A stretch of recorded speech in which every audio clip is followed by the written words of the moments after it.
Hello students. तो आज इस वीडियो में हम जेई मेन पीवाईक्यूज करेंगे 22 और 23 के। और टॉपिक है ग्रेविटेशन।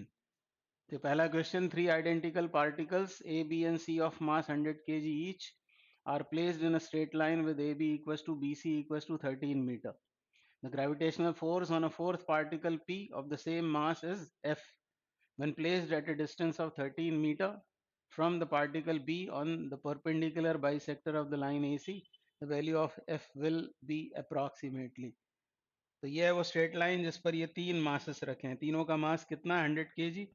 और क्वेश्चन में बोला है कि ए बी है 13 मीटर और बी सी भी 13 मीटर है। और इस लाइन ए सी के परपेंडिकुलर बाइसेक्टर पर 13 मीटर की डिस्टेंस पर ये चौथा पार्टिकल रखा है, इसका भी मास 100 kg है। और इसके ऊपर लगने वाला जो नेट फोर्स होगा उसका मैग्नीट्यूड एफ है, ऐसा बोला है। और वही हमसे पूछा है उसका मैग्नीट्यूड अप्रॉक्सीमेटली। तो इसमें लगाना पड़ेगा हमको प्रिंसिपल ऑफ सुपरपोजिशन। हमको इसके ऊपर देखना पड़ेगा कि कितने फोर्सेस लग रहे हैं। तो आपको पता है कि ग्रेविटेशनल फोर्स ये तो होता है अट्रैक्शन का। तो इसका इसके ऊपर अट्रैक्शन आएगा इस डायरेक्शन में, ये मान लेते हैं F1 वेक्टर। और इसका भी अट्रैक्शन आएगा इधर, ये होगा F2 वेक्टर। ये लगा रहे हैं हम प्रिंसिपल ऑफ सुपरपोजिशन। इसके ऊपर हमको नेट फोर्स चाहिए, तो बाकी पार्टिकल्स ने इसके ऊपर कौन कौन से फोर्सेस लगाए वो देखना पड़ेंगे। तो ये F1, ये F2 और इस पार्टिकल ने मान लो लगाया इसके ऊपर F3। तो हमको इन तीनों फोर्सेस को वेक्टोरिकली एडअप करना है। अब एक ऑब्जर्वेशन वो ये कि जब हम ये निकालेंगे यूनिवर्सल लॉ ऑफ ग्रेविटेशन से इस फोर्स का मैग्नीट्यूड, तो प्रोडक्ट ऑफ मासेस सेम है। और ये डिस्टेंस कितना होगा? तो ये 13, ये 13, ये 90 डिग्री है, यानी ये होगा 13√2। सिमिलरली ये भी होगा 13√2। F1 F2 दोनों मैग्नीट्यूड्स में इक्वल होंगे। रीजन क्या है? क्योंकि इधर प्रोडक्ट ऑफ मास सेम रहेगा m स्क्वायर और डिस्टेंस स्क्वायर भी सेम है। यानी F1 और F2 ये दो वेक्टर्स इक्वल मैग्नीट्यूड्स के हैं। और कितने पर इंक्लाइंड है?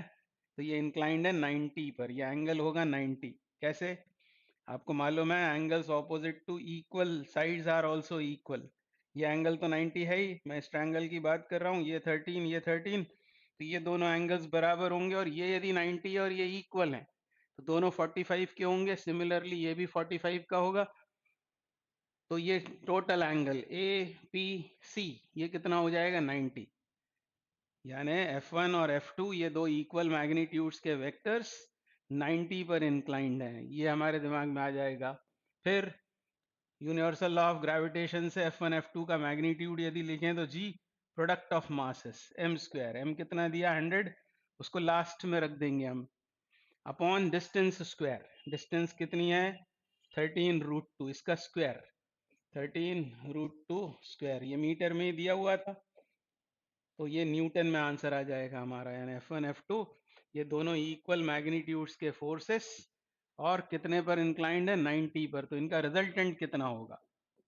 इनका रिजल्टेंट F12 लिख रहा हूं मैं उसे। तो आपको एक प्रॉपर्टी पता होगी कि दो वेक्टर्स जैसे F और F इक्वल मैग्नीट्यूड्स के वेक्टर्स 90 पर इंक्लाइंड हो तो ऐसे फोर्सेस का रिजल्टेंट होता है F√2। किन्हीं भी दो वेक्टर्स की बात हो रही है। ये यहाँ पर फोर्सेस हैं, पर ऐसे याद रख सकते हैं F90 F√2 45। यानी दो इक्वल मैग्नीट्यूड्स के वेक्टर्स 90 पर इंक्लाइंड हो तो रिजल्टेंट F√2 होता है और दोनों से 45 डिग्री के एंगल पर इंक्लाइंड होता है। तो कितना आएगा ये F12? तो ये सब कुछ और √2 का और मल्टीप्लीकेशन। तो GM² √2 अपॉन क्या लिख दूं यहाँ? 2 इंटू 13 स्क्वायर लिखा जा सकता है। तो ये आ गया हमारे पास में 1 और 2 का रिजल्टेंट।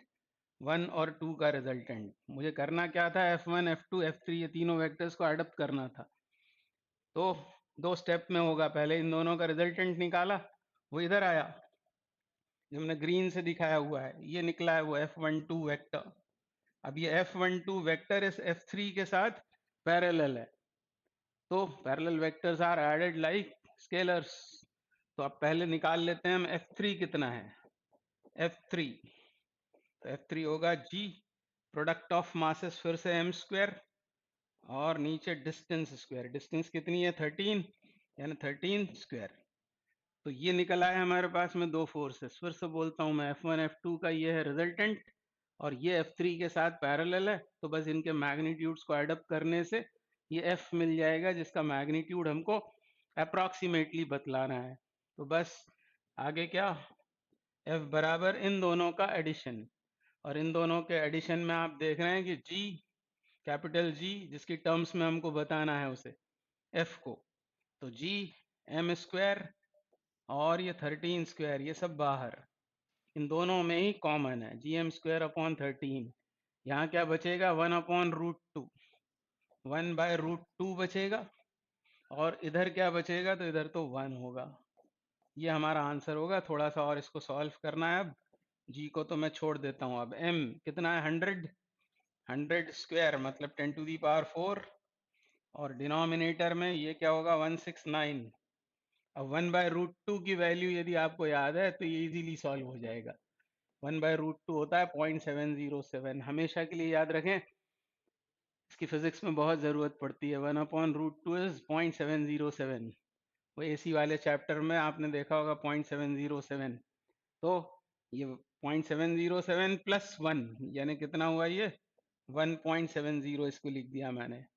अब दो जीरोस का इसमें मल्टीप्लाई कर देते हैं, इसमें मतलब 100 का इधर मल्टीप्लाई कर दें तो इधर क्या बचेगा, इधर बचेगा 10⁻², और इधर 170, और इधर कितना 169।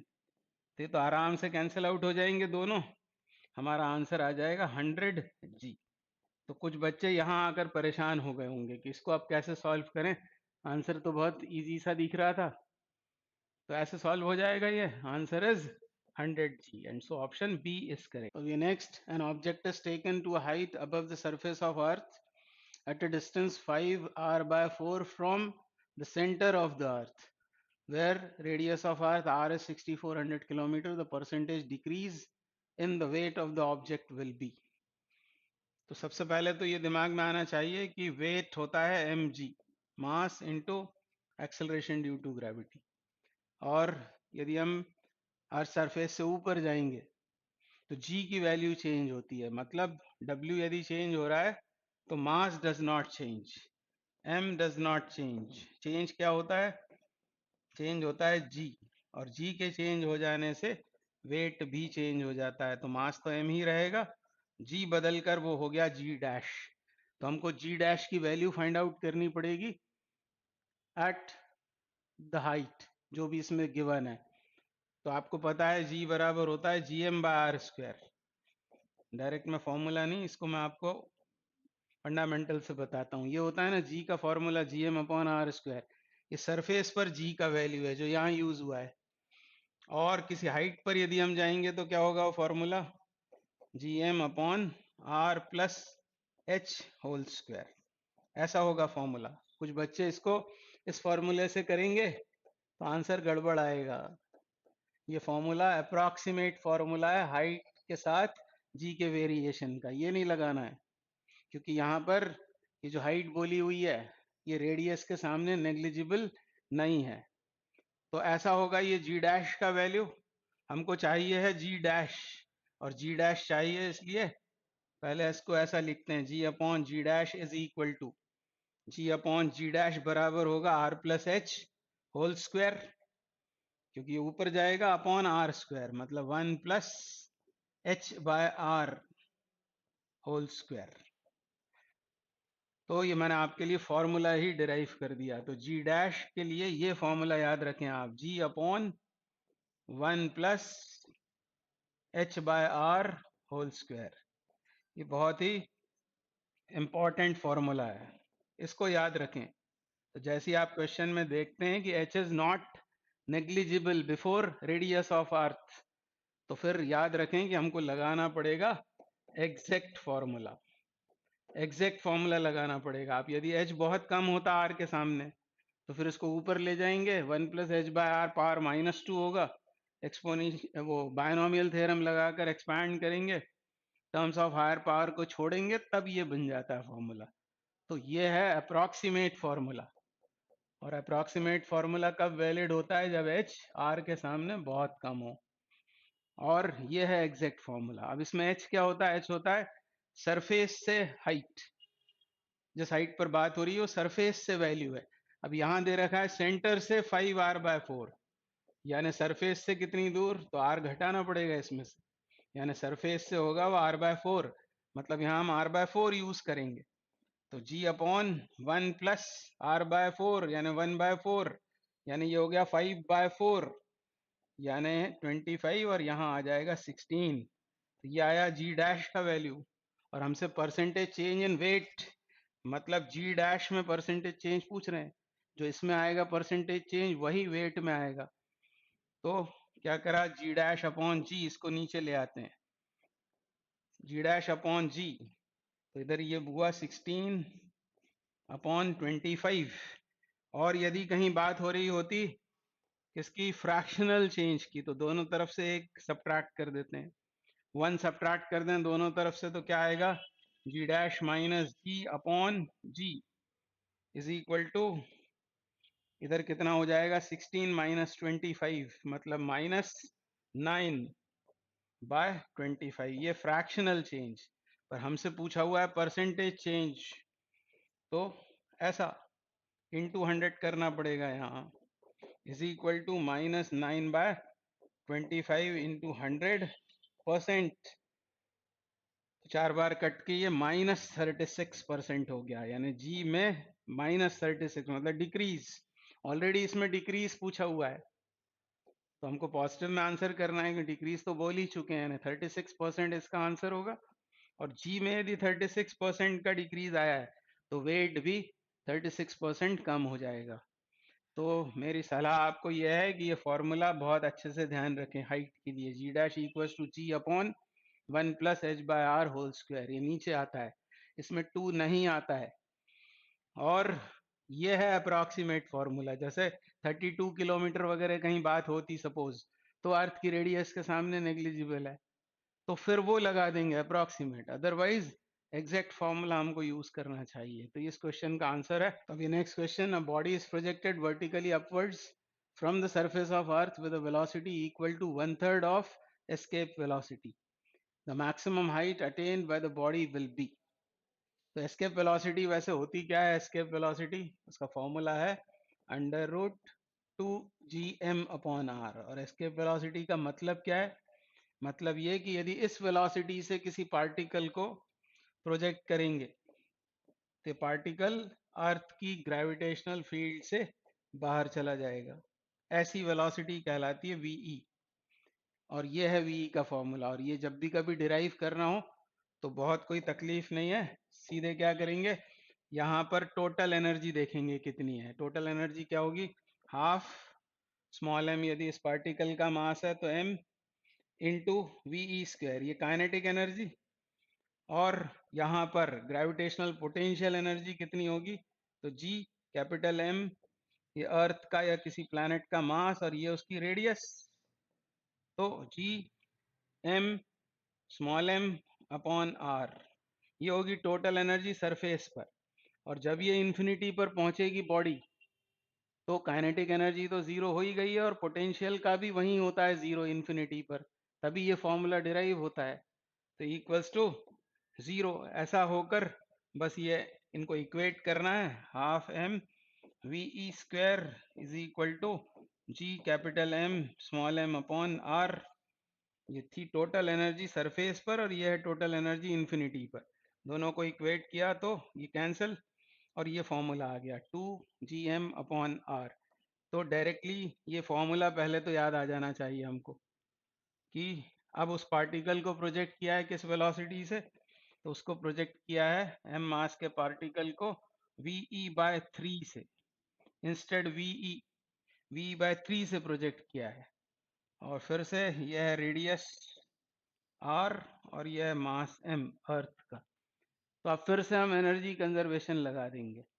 यहाँ पर टोटल एनर्जी कितनी होगी, तो हाफ m उस प्रोजेक्टाइल का मास और ve/3 का square, half M V square का फॉर्मूला, तो वी स्क्वायर अपॉन 9, ये हो जाएगी काइनेटिक एनर्जी, कि यहाँ पर काइनेटिक एनर्जी। अब पोटेंशियल कितनी होगी? पोटेंशियल होगी capital G capital M mass of earth into small M projectile का मास अपॉन आर, क्योंकि ये सरफेस पे रखी हुई है। तो ये है पोटेंशियल एनर्जी। अब क्योंकि उसे ये एस्केप वेलोसिटी से कम वेलोसिटी से फेंका हुआ है, इसलिए वो इन्फिनिटी तक जाएगी ही नहीं। किसी हाइट पर जाकर उसकी काइनेटिक एनर्जी जीरो हो जाएगी। तो काइनेटिक एनर्जी यहाँ लिखता हूं मैं, काइनेटिक एनर्जी जीरो हो गई। और पोटेंशियल एनर्जी क्या हो जाएगी? तो पोटेंशियल एनर्जी हो जाएगी capital G capital M small M upon distance from centre, तो आर, और मान लो एच हाइट पर जाकर वो रुक गई है, तो यहाँ आएगा आर प्लस एच। तो बस अब ये सॉल्व करना है आपको। तो क्या करें, पहले तो वी का इसमें वैल्यू डाल देते हैं, हाफ एम और वीई स्क्वायर, मतलब ही कितना 2 GM अपॉन 9R², ऐसा होगा। Minus G capital M small M upon R equals to minus capital G capital M small M upon R plus H. अब इसमें ये तो कैंसिल आउट हो रहा है, जी एम और एम, ये तीनों क्वांटिटीज कैंसिल आउट हो गई। तो इधर क्या बचता है, ये 2 भी कैंसिल है, तो यहाँ बचता है 1/9R², 1/9R², और यहाँ -1/r equal to minus sign के साथ 1/r प्लस एच। और इसको हमें h के लिए सॉल्व करना पड़ेगा, इसको h के लिए सॉल्व करना पड़ेगा, तो हमारा आंसर आ जाएगा। तो मैं आगे करता हूँ इसको सॉल्व। तो यहाँ से एलसीएम कितना, एलसीएम 9R², और 9R² से डिवाइड करेंगे तो आएगा r, और क्या 9R² एलसीएम आया, 9R² से डिवाइड करने पर r बचता है, r से करें तो क्या बचेगा, r से करेंगे तो 9r बचेगा, यहाँ 9r equals to minus sign 1/r plus H. तो ये हुआ -8r upon 9R² equals to -1/r plus H. ये माइनस तो एडजस्ट हो गया, एक r कैंसिल आउट हो गया, क्रॉस मल्टीप्लीकेशन से हुआ 8r plus 8h equals to 9r। तो 8h बराबर कितना आया, r, यानी h आ गया हमारे पास में r/8, r/8।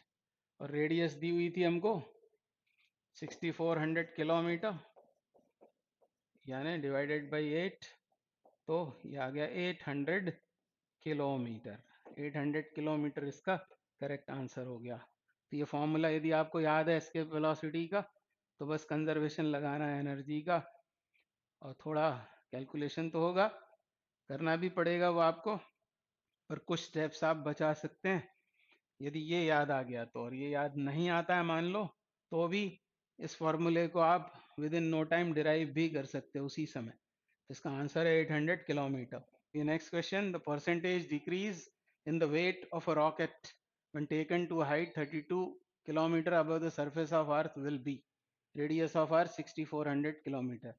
तो फिर से सरफेस से ऊपर जा रहे हैं, जी की वैल्यू डिक्रीज होगी, तो फॉर्मूला कौन सा लगेगा? तो सिर्फ रिवीजन के लिए बता रहा हूं आपको कि जी डैश बराबर जी अपॉन 1 प्लस h/r², ये एग्जैक्ट फॉर्मूला है। और यदि हाइट कैसी होती है, रेडियस के सामने बहुत कम, तो जैसा मैंने कहा था, इसको ऊपर ले जाकर बायनॉमियल थ्योरम से एक्सपैंड करेंगे और हायर पावर की टर्म्स को छोड़ देंगे, तो फॉर्मूला ऐसा बन जाता है 1 - 2h/r। अब यहाँ कौन सा फॉर्मूला लगाना होगा हमको? तो हाइट है 32 किलोमीटर और रेडियस 6400 किलोमीटर, यानी will use this approximate formula. तो g dash equals to g 1 - 2h/r। तो जी का अंदर मल्टीप्लाई करते हैं, जी, और ये हो गया 2gh/r, ऐसा हुआ। और इसको ले जाते हैं इधर, g dash minus g is equal to with minus sign 2 g h upon are, ये क्या है, change in the value of g, delta g लिख सकते हैं इसको।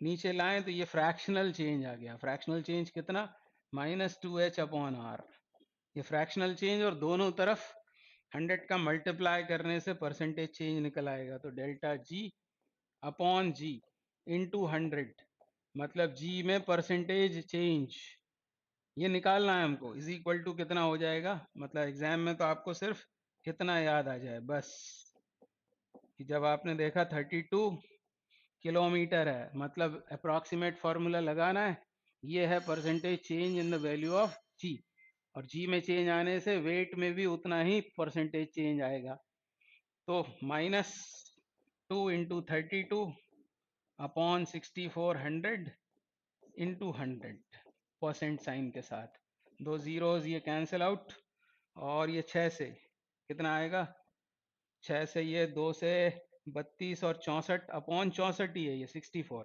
कैंसिल ही हो गया, 32 से ये 2 बार कैंसिल, 2 से ये, यानी -1%, तो माइनस साइन है वो डिक्रीज का, तो ऑलरेडी वहाँ बोल दिया है परसेंटेज डिक्रीज इन वेट, तो हमारा आंसर हो जाएगा 1%, and so option A is the correct answer.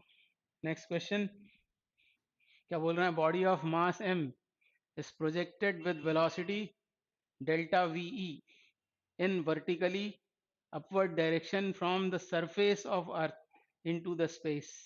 It is given that VE is escape velocity and lambda is less than 1. इसका क्या मतलब है, किस वेलोसिटी से फेंका है उसको, लैम्डा VE से, और क्योंकि लैम्डा कैसा है, less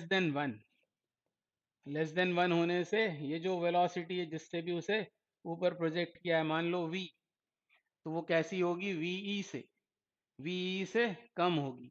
If air resistance is considered to be negligible, then the maximum height from the center of earth to which the body can go will be. तो हमसे पूछा क्या है, इस पर बहुत आपको ध्यान देना चाहिए, maximum height from the centre, ये इंपॉर्टेंट है, यहाँ गलती हो सकती है, बाकी तो आपसे वो सॉल्व हो जाएगा। अब लगाना क्या है हमको, कंजर्वेशन ऑफ एनर्जी, किससे फेंका है उसको लेमडा की टर्म्स में लिखेंगे, हाफ एम प्रोजेक्टाइल का मास, और इस वेलोसिटी से उसे प्रोजेक्ट किया है, मतलब lambda square V square, half M V square, ये क्या हो गई, kinetic energy, minus G capital M small M upon are, ये हो गई पोटेंशियल एनर्जी सरफेस पर, और वो एच हाइट पर जब पहुंचती है तब उसकी पोटेंशियल एनर्जी ये हो जाएगी G M M upon R plus H, R plus H, और ध्यान दें कि हमसे आर प्लस एच ही पूछा हुआ है, तो ऐसी इक्वेशन बना ली पहले, उसके बाद क्या करें, अब ये कैंसिल, एम कैंसिल, ये कैंसिल और ये कैंसिल,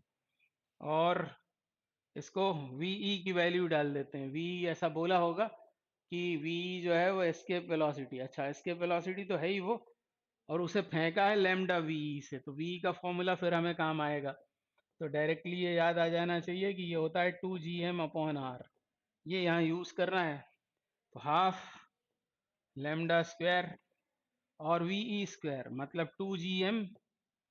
2gm अपॉन आर, ऐसा होगा ये, minus G M upon R is equal to -gm upon R plus H, और आर प्लस एच ही हमें फाइंड करना है, क्योंकि हमें चाहिए distance from centre not from the surface.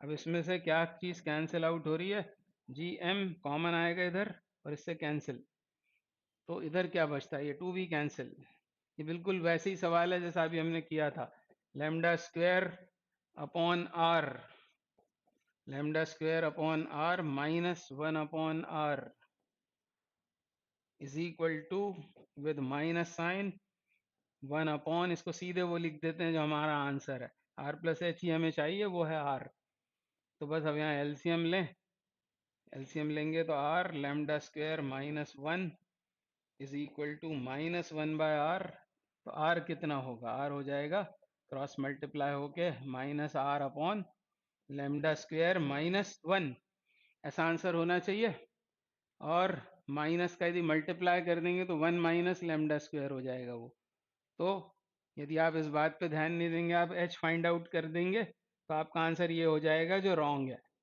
तो इधर आपको बहुत ध्यान देना पड़ेगा, हाइट फ्रॉम द सेंटर। तो कितना आ गया ये आंसर? ये आ गया r upon 1 - λ², r upon 1 - λ², and so option B is the correct answer. अगला question, two satellites A and B having masses in the ratio 4:3 are revolving in a circular orbits of radii 3r 4r respectively around the earth. The ratio of total mechanical energy of A to B is। तो पहले मैं आपको याद दिलाता हूँ orbital velocity का formula. Escape का अब आपको याद हो गया है, एस्केप होता है under root 2 gm upon r, याद रखेंगे, where r is radius of the planet, m is mass, और यहाँ आता है 2, और gm की जगह यदि gr² डाल देंगे, स्मॉल gr², क्योंकि स्मॉल g होता है gm अपॉन r², तो gm की जगह gr² डाल देंगे यदि यहाँ, तो एक r कट के ये निकल आता है 2gr। तो ये ऑर्बिटल, ये एस्केप वेलोसिटी के फॉर्मूले हैं दोनों। अभी मैं आपको बता रहा हूँ ऑर्बिटल वेलोसिटी। ऑर्बिटल का मतलब क्या है? ये तो हो गया वो प्लैनेट जिसका मास है m और रेडियस है r, और इससे h हाइट पर ये एक सैटेलाइट ऑर्बिटिंग कर रहा है, उसकी ऑर्बिटल स्पीड है v0। अभी ऑर्बिटल वेलोसिटी का फॉर्मूला डायरेक्टली याद है तो बहुत अच्छा, भूल जाएं तो सिर्फ इतना याद लाना है कि इसके ऊपर लगने वाला ये जो फोर्स है, gravitational force between the planet and the satellite, satellite का मास स्मॉल m और इसके ऊपर लगने वाला ये जो फोर्स होगा, ग्रेविटेशनल फोर्स ऑफ अट्रैक्शन, ये ही रोल प्ले करता है नेसेसरी सेंट्रीपिटल फोर्स का। तो कितना होगा फोर्स, कितना होगा G capital M small m upon ये डिस्टेंस सेंटर से लेना होती है, r plus h whole square, r plus h whole square, ये gravitational force between the planet and the satellite, और इसी ने रोल प्ले किया है नेसेसरी सेंट्रीपिटल फोर्स का। ये ऑर्बिट की रेडियस है r प्लस एच, तो mv² upon r plus H. तो ये r प्लस एच एक बार cancel out, small m cancel, यानी v0 का ये फॉर्मूला आएगा under root gm upon r plus h. इसकी जगह मैं स्मॉल r भी लिख सकता हूँ, which is radius of the orbit. तो ये है vo। अब निकालते हैं हम टोटल एनर्जी, यदि ये याद आ जाता है आपको, यदि आ जाता है, यहाँ पर था देखो 2gm, और ऑर्बिटल में होता है अंडर रूट gm अपॉन, यहाँ आता है ऑर्बिट की रेडियस, जबकि यहाँ थी वो प्लैनेट की रेडियस, ये ऑर्बिट की रेडियस है। तो ऐसे याद ला सकते हैं आप। अब जब ये ऑर्बिटिंग कर रहा है r प्लस एच रेडियस के सर्कल में विद स्पीड v0, तो इसके पास होगी kinetic energy half m v0², इसको यूज कर लेते हैं। कितना हुआ v0² gm upon small r, ये तो काइनेटिक हुई। पोटेंशियल कितनी होगी G capital M small m upon ये फिर से r, ये होगी होगी उसके पास टोटल एनर्जी, ये उसकी काइनेटिक एनर्जी और ये पोटेंशियल एनर्जी। बस इसको सॉल्व कर देना, यही है टोटल एनर्जी। और टोटल एनर्जी अभी पता लग जाएगी कि किस किस पर डिपेंड करती है। अब इसमें से G M M upon R कर देते हैं बाहर, G M M upon are बाहर कर देंगे तो इधर क्या बचेगा, हाफ, यहाँ 1 मतलब माइनस, और ये 2, ये होगी टोटल एनर्जी। टोटल एनर्जी तो देख रहे हैं आप, पोटेंशियल की आधी है वो, टोटल एनर्जी पोटेंशियल एनर्जी की आधी है, और काइनेटिक एनर्जी के बराबर है विद नेगेटिव साइन। ऐसे याद कर लेते हैं बहुत से बच्चे। तो ये अभी हाल फिलहाल एनर्जी टोटल, ये डिपेंड कर रही है किस किस बात पर, मास पर और ऑर्बिट की रेडियस पर। इस तरह से हमको चाहिए energy of A upon energy of B. तो मास से तो है उसका डायरेक्ट प्रोपोर्शन, तो मासेस का रेशो है 4/3, और आर से इनवर्स प्रोपोर्शन है, आर से इनवर्स प्रोपोर्शन है, यानी यहाँ क्या आएगा, 3r/4 नहीं आएगा बल्कि 4r/3 आएगा, यानी 16:9 ये होगा एनर्जीज का रेशो।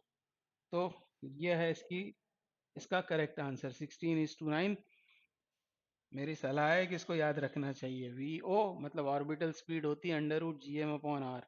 और ये भी बात यहाँ याद रख सकते हैं, आपकी टोटल एनर्जी होती है पोटेंशियल एनर्जी का आधा विद माइनस साइन। या फिर काइनेटिक एनर्जी का कैसा है, ये काइनेटिक एनर्जी के तो बराबर है, kinetic energy with negative sign, ऐसा भी याद रख सकते हैं। और कई बार यदि किया होगा आपने तो डायरेक्टली ये भी याद रख सकते हैं कि मास से डायरेक्टली प्रोपोर्शनल और रेडियस ऑफ ऑर्बिट से इनवर्सली प्रोपोर्शनल। अगला क्वेश्चन करते हैं। If the radius of Earth shrinks by 2% while its mass remains same, the acceleration due to gravity on the Earth's surface will be approximately। तो बहुत ही आसान, G M upon R square ये होता है जी का फॉर्मूला। और क्या बोला है, radius of earth shrinks by 2% और मास कांस्टेंट यानी ये क्वांटिटी कांस्टेंट है, तो जी और आर में ये रिलेशन होगा। और अब हमको परसेंटेज चेंज की बात करनी है, तो करते क्या है, लॉग लेते हैं, दोनों तरफ का लॉग लेते हैं और फिर उसको डिफरेंशिएट कर देते हैं। तो इधर मिल जाता है हमको डी जी बाई जी, और इस तरफ हमको मिल जाता है -2 डी आर अपॉन आर। और दोनों तरफ कर देते हैं 100 का मल्टीप्लीकेशन, दोनों तरफ कर देते हैं 100 से मल्टीप्लाई। तो ये परसेंटेज चेंज इन रेडियस हो गया और ये हो गया परसेंटेज चेंज इन जी। अब ये हमको गिवन है, ये हमको बताया हुआ है, यहाँ पर क्या बोला है कि श्रिंक हो रही है रेडियस, कितने से, 2% से। तो यहाँ -2 डालेंगे, यहाँ पर -2 सब्सटीट्यूट करेंगे, -2 तो आ ही रहा था, यहाँ भी -2 सब्सटीट्यूट करेंगे तो ये आएगा +4%। मतलब रेडियस यदि 2% से कम हो जाती है तो जी की वैल्यू इंक्रीज होगी बाय 4%। और बहुत ही पॉपुलर क्वेश्चन है, बहुत बार आ चुका है, सारे एग्जाम्स में आता है, कई बार आता है, तो इसको करने में ज़्यादा टाइम वेस्ट भी नहीं करना है आपको। ऐसे ही एक क्वेश्चन एसएचएम में भी मिलता है सिंपल पेंडुलम में, उसमें भी टाइम खराब नहीं करना है। तो अभी अगला question, assume there are two identical simple pendulum clocks, one is placed on earth and clock 2 is placed on a space station located at a height h above the earth's surface. Clock 1 and clock 2 operate at time periods 4 seconds and 6 seconds respectively. Then the value of h is, consider radius of earth 6400 km and g on earth 10 meter per second square. तो मैं आपको याद दिलाता हूँ simple pendulum के time period का formula. Simple pendulum के time period का फॉर्मूला वो होता है t is equal to 2π√L by g, जिसमें L क्या है, इफेक्टिव लेंथ, और G है एक्सेलरेशन ड्यू टू ग्रेविटी। अब यहाँ बोला हुआ है कि आइडेंटिकल पेंडुलम्स हैं, तो L तो सेम होगा, 2π भी कांस्टेंट है, मतलब T is inversely proportional to square root of G। अब G की वैल्यू हमको मालूम है, जैसे जैसे हम ऊपर जाते हैं जी की वैल्यू डिक्रीज होती जाती है। यहाँ पर बोला हुआ है कि क्लॉक 1 को यूज किया है सरफेस ऑफ अर्थ पर, ये है उसका टाइम पीरियड, और ये किसी h हाइट पर। तो ऑब्वियस है कि जी की वैल्यू हाइट पर कम हो जाएगी तो टाइम पीरियड ज्यादा होगा, मतलब ये किसी हाइट पर टाइम पीरियड है और ये सरफेस पर। तो क्या लिखें, T2/T1, T2/T1 is equal to, क्या लिखना होगा यहाँ पर हमको, जी से इनवर्स प्रोपोर्शन है, ये सरफेस पर जी की वैल्यू कितनी होती है हमको मालूम है, जी होता है GM/R²। तो सरफेस पर वो हो जाएगा GM/R², और किसी हाइट पर GM, बस यहाँ आर की जगह आने लगेगा R+H²। ऐसा हो जाएगा, ये GM कैंसिल आउट, और ये दोनों देख रहे हैं आप टर्म स्क्वायर रूट स्क्वेयर्स में, इसका स्क्वायर रूट, तो ये बन जाएगा R+H/R। और T2 कितना है, T2 is 6 and T1 is 4, और हमसे H पूछा हुआ है, क्रॉस मल्टीप्लाई किया, 6R is equal to 4R+4H, और इसको उधर ले जाते हैं तो ये हुआ 2R equals to 4H, and so H is 2R/4, मतलब R/2, और रेडियस दी हुई है 6400 किलोमीटर, मतलब ये हो जाएगा 3200 किलोमीटर। तो ये T2/T1 है, 32 H है, H की हाइट, H पूछा हुआ था हमसे, आंसर इज C, 3200 किलोमीटर। तो अब ये next question, an object of mass 1 kg is taken to height from the surface of earth which is equal to 3 times the radius of earth. The gain in potential energy of the object will be, small g दिया हुआ है 10 metre पर second square, radius दी है 6400 kilometre. हमको बताना क्या है, gain in potential energy. तो पहले सरफेस पर बात करते हैं। ये मैंने शो कर रखी है एम मास और आर रेडियस की अर्थ, और सरफेस पर यदि हम पोटेंशियल एनर्जी लिखेंगे तो कितनी होगी, कैपिटल जी कैपिटल एम, और ये उस ऑब्जेक्ट का mass small M upon centre से डिस्टेंस मतलब कितनी आर। तो ये होगी एनर्जी। अब यहाँ लिखेंगे और कहाँ लेकर गए उसे, सरफेस से 3 टाइम्स रेडियस मतलब ये 3r। पर जब हम ये लिखते हैं पोटेंशियल एनर्जी का फॉर्मूला तो डिस्टेंस हमें देखनी होती है सेंटर से, यानी ये है r, ये 3r, यानी ये होगा 4r। तो ये एनर्जी बढ़ गई कि कम हो गई, तो कम नेगेटिव हो गई मतलब बढ़ गई। यहाँ आ रहा r, यहाँ आ रहा है 4r, तो लेस नेगेटिव हो गई है मतलब बढ़ गई है। तो हमको यही बतलाना है। तो क्या करें, क्या पूछा है हमसे, पोटेंशियल एनर्जी में गेन। तो ये ले लें पहले, G M M upon 4r minus minus मतलब G M M upon are, और इसमें से G M small M upon are बाहर करें तो ये होगा 1 - 1/4, 1 - 1/4 यानी 3/4, 3/4। फिर कंप्लीटली सॉल्व करना पड़ेगा इसको, कोई बात नहीं। कैपिटल जी 6.67 इंटू 10⁻⁴ करना पड़ेगा क्या, नहीं शायद नहीं करना पड़ेगा, क्योंकि ये तो हो गया 3/4, ये तो हो गया 3/4, और स्मॉल जी की वैल्यू हमको दी हुई है, स्मॉल जी दिया है, इसलिए हम क्या करेंगे कि यहाँ आर का मल्टीप्लाई और यहाँ भी मल्टीप्लाई कर देंगे। ऊपर नीचे आर से मल्टीप्लाई करने पर ये क्या बन गया, ये बन गया स्मॉल जी, यानी एम जी आर इंटू 3/4। ये होगा गेन इन पोटेंशियल एनर्जी, कितना, 3/4 M G R, M G और आर, बस इनकी वैल्यूज डालनी है। अब 3/4 वो मास कितना है, 1 kg, 1 kg मास दिया हुआ था हमको, तो ये तो 1 हो गया, ये 10, और रेडियस अर्थ की कितनी दी है, 6400 किलोमीटर, और किलोमीटर का बनाएंगे जब मीटर तब हमारा आंसर आएगा किस में, जूल में, तब आंसर जूल में आएगा। अब इसको सॉल्व करना है हमको, जूल में आंसर आएगा, ये 3 जीरोस भी इसको दे दिए हैं इसलिए ये हुआ है 10⁻⁶, 1 2 3 और ये 3, ये 10⁻⁶, और ये 16 बार कैंसिल आउट हो जाएगा, 16 बार ये कैंसिल हो गया, 48 हो गया, ये 48 इंटू 10⁻⁶ जूल, इसका मतलब 48 मिलियन या मेगा जूल। ये हमारा करेक्ट आंसर होगा, 48 M joule. Next, if the acceleration due to gravity experienced by a point mass at a height h above the surface of earth is same as that of the acceleration due to gravity at a depth alpha h, h is too much less than re from the earth's surface, the value of alpha will be।